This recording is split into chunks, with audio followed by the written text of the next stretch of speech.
Hello students, कल हमने BSc first semester में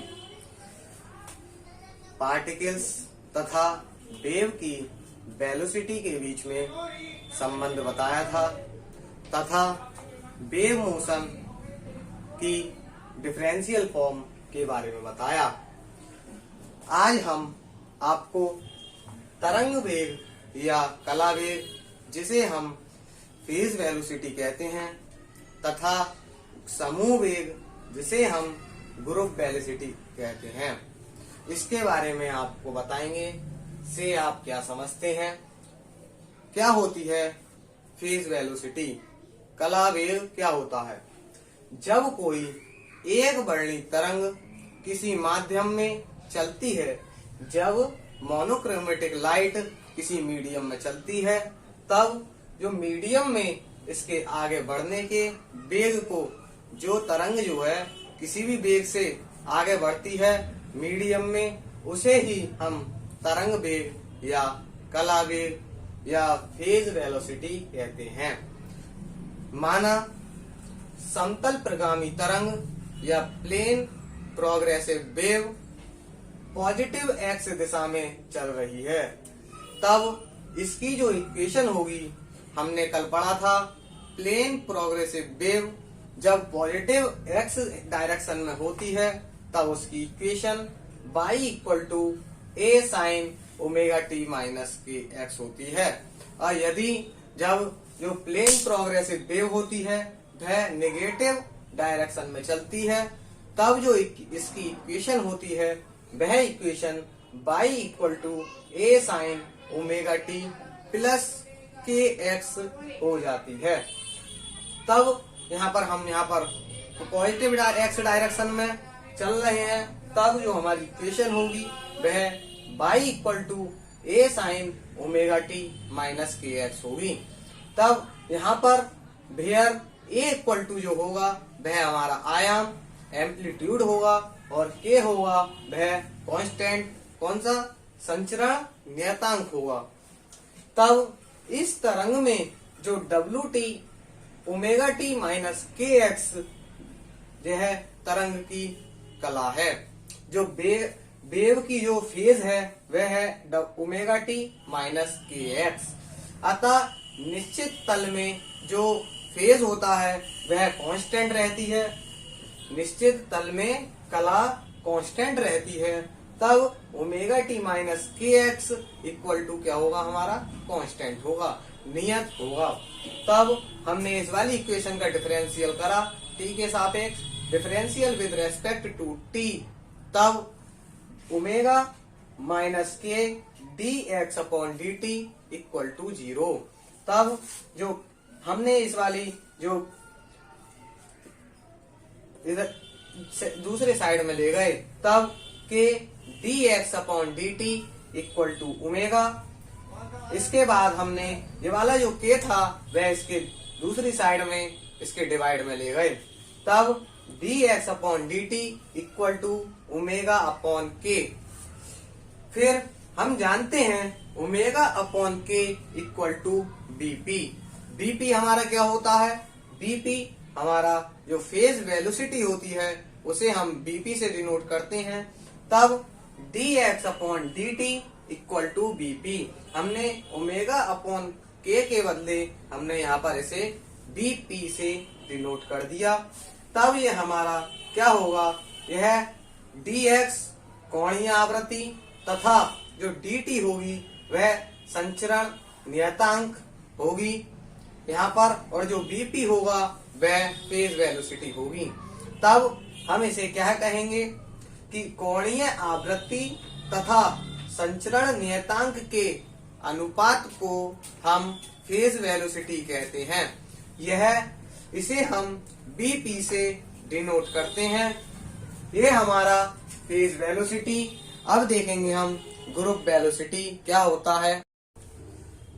ग्रुप वेलोसिटी को हम समूह वेग कहते हैं। समूह वेग क्या होता है, जब प्रगामी तरंगें या प्रोग्रेसिव वेव्स आपस में अध्यारोपित करती हैं तो तरंगें एक पैकेट या ग्रुप का निर्माण करती हैं। जब दो प्रोग्रेसिव वेव्स आपस में सुपरपोजिशन होती हैं, तब जो वेव्स होती हैं वह पैकेट्स का या ग्रुप्स का, जो वेव्स के ग्रुप होंगे उनका जो निर्माण करती हैं, वह कहलाती हैं ग्रुप वेलोसिटी। माना वेव पैकेट का निर्माण करने वाली जो तरंगें होती हैं उनकी इक्वेशन किस प्रकार होती है, देखिए। पहली equation y1 equal to a sin omega 1t minus k1x, यह हमारी पहली इक्वेशन, जो दो तरंगे है प्रगामी, उसकी पहली equation y1 equal to a sin omega 1t minus k1x। इसी प्रकार जो हमारी प्रोग्रेसिव वेव की दूसरी इक्वेशन होगी वह होगी y2 equal to a sin omega 2t minus k2x। यह दोनों इक्वेशन प्रोग्रेसिव वेव की इक्वेशन होंगी जब ये वेव पैकेट्स का निर्माण करेंगी। हम जानते हैं प्रिंसिपल ऑफ सुपरपोजिशन से, जब दो वेव होती हैं, एक वेव ये होती है, एक ये, जब दोनों वेव एक वेव पर जो सुपरपोजिशन होती है, एक ही ये वेव y1 ये y2, तब ये वाली जो वेव होगी वह y होगी। तब इस नियम से, अध्यारोपण के सिद्धांत से y equal to y1 plus y2, तब y equal to y1 plus y2। हम इसमें इक्वेशन में y1 तथा y2 की वैल्यू पुट करेंगे, तब वैल्यू हमने पुट करी, तब हमारी इक्वेशन क्या आई, y equal to a sin omega 1t minus k1x plus a sin omega 2t minus k2x। तब हमने इस दोनों फॉर्म में a कॉमन लिया, a कॉमन लेने के बाद y equal to a sin omega 1t minus k1x plus sin omega 2t minus omega 2x x bracket close. हम जानते हैं ये कौन सा फॉर्मूला बन गया यहाँ पर, sin omega 1t minus k1x plus sin omega 2t minus k2x। यह हमारा formula sin c plus sin d का बन गया, sin c plus sin d, यह हमारी c, यह है हमारा d। तब हम फॉर्मूला क्या होता है sin c प्लस d का, हमारा फॉर्मूला होता है sin c plus sin d equal to 2 sin c प्लस d upon 2 into cos c minus d upon 2। हमने इस फॉर्मूले के रूप में इस वाली इक्वेशन को यहाँ पर रखा, तब y equal to 2a sin omega 1t plus k1x plus omega 2t plus k2x upon 2 into cos omega 1t plus k1x plus omega 2t plus k2x upon 2। अब हम इस वाली इक्वेशन को इस प्रकार लिखेंगे, हमने इस वाली इक्वेशन को इस प्रकार लिखा, तब y equal to 2a cos omega 1 minus omega 2t upon 2। हमने ओमेगा 1 और इधर से ओमेगा 2 लेकर upon 2t minus x k1 minus k2 upon 2 into sine omega 1 plus omega 2t upon 2 minus x k1 plus k2 upon 2। हमने इसमें cos पहले लिखा, sign बाद में लिखा, और ओमेगा वाले प्रोडक्ट एक तरफ लिखे और k वाले प्रोडक्ट एक तरफ लिखे। तब हम इस वाली इक्वेशन की जो कंपेयर करेंगे वह करेंगे y equal to a sine omega t minus kx। हम इस वाली इक्वेशन से इस वाली इक्वेशन का कंपेयर करेंगे। कंपेयर करने पर ये वाली हमारी इक्वेशन है, जे प्लेन प्रोग्रेसिव वेव की इक्वेशन क्या आएगी हमारी, y equal to 2a cos omega 1 minus omega 2t upon 2 minus x k1 minus k2 upon 2। यह हमारी जो प्लेन प्रोग्रेसिव वेव की इक्वेशन आई, वेयर ओमेगा इक्वल टू होता है, हमने इस वाले पोर्शन को omega equal to omega 1 minus omega 2 t upon 2, इस वाले ओमेगा लिख लिया। यह हमारा होता है कोणीय आवृत्ति, तथा इस वाले पोर्शन को हमने k1 minus k2 x upon 2 equal to होता है k, यह होता है हमारा संचरण नियतांक। हम इस इक्वेशन को और इस इक्वेशन में इस वेव ग्रुप में आयाम का जो मान होता है वह अधिकतम होता है। हमारी जो इक्वेशन आई y equal to 2a cos omega 1 minus omega 2 t upon 2 minus x k1 minus k2 upon 2।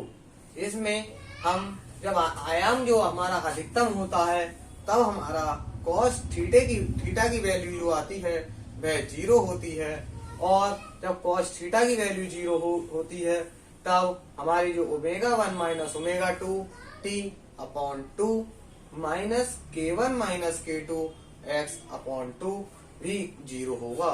यहाँ पर हमने cos थीटा की वैल्यू 0 रखी, जब ये 0 होगा तब ये भी 0 होगा। हमने माना omega 1 minus omega 2 t upon 2 minus k1 minus k2 x upon 2 equal to 0।